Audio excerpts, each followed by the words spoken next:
Hello and welcome to my tutorial Ultimate Red Eye Removal. Now I know what you're thinking, why do I need a tutorial on red eye removal when Photoshop has already got a red eye removal tool? The red eye removal tool will not correct this sort of image where the reflection from the eye has come back as a bright colour. If it was a dark red colour, then you could just use the red eye tool, but it won't correct this sort of image. I've already done the correction, so you can see a before and after. This is before, that's after, that's before, and that's after. So if I just delete the correction and we can start the tutorial. I've called it Ultimate Red Eye Removal because we're going to be recreating the pupil from scratch, so you can use this method for any sort of pupil problems that you might have.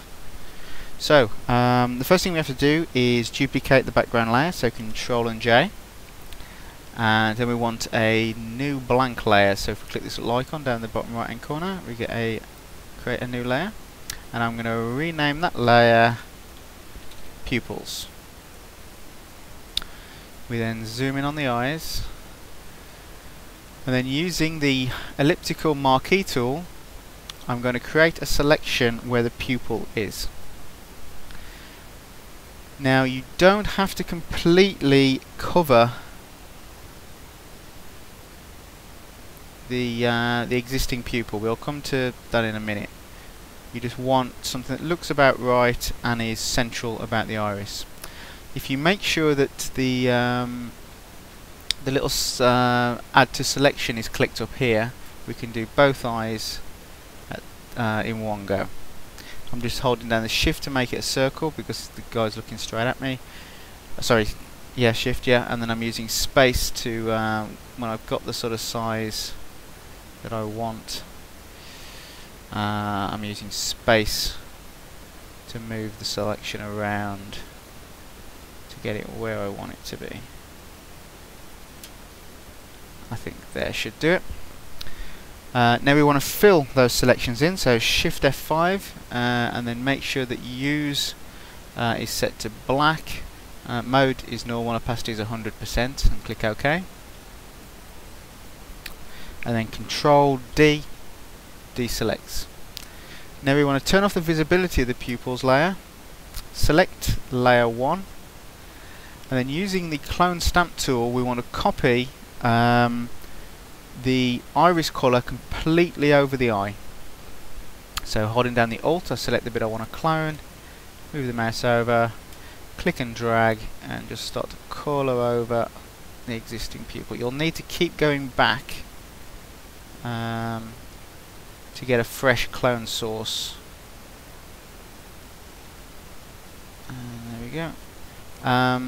This is a very low res image, so I can get away with sort of butchering this somewhat. If you got a high res image that had got iris detail that you wanted to preserve, then you'd need to do this a lot more carefully and maybe even use different tools to do it.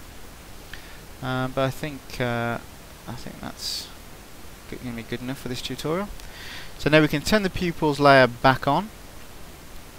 Select the pupils layer, and then we want to add a blur. So it's filter, blur, Gaussian blur, and then every image will be different. You've just got to pull this slider up and down until you get something that you think looks about right for this specific image. I think something like 0.7 I think will do for this.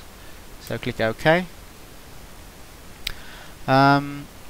You can alter the opacity of this layer. I don't know whether this image needs it, some images will, but no,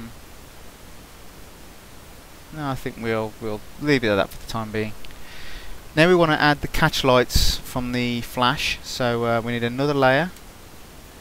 I'll rename it Catch Lights. Select the paintbrush tool. Make sure your foreground colour is white. Then you want a small soft edge brush and then you just click where you think the catch light should be. Just click a few times on both eyes.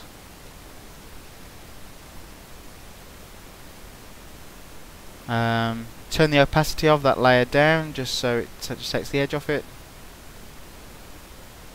Something like about 79%. And there you go. There's the finished product. That's after. It's before.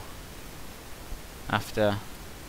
Before. You could spend a lot more time on it and get it better, but for the sake of this tutorial, I think that'll have to be good enough. If you want to look at any of our other tutorials, go to www.photoimprovements.co.uk/tutorials. Thanks for watching.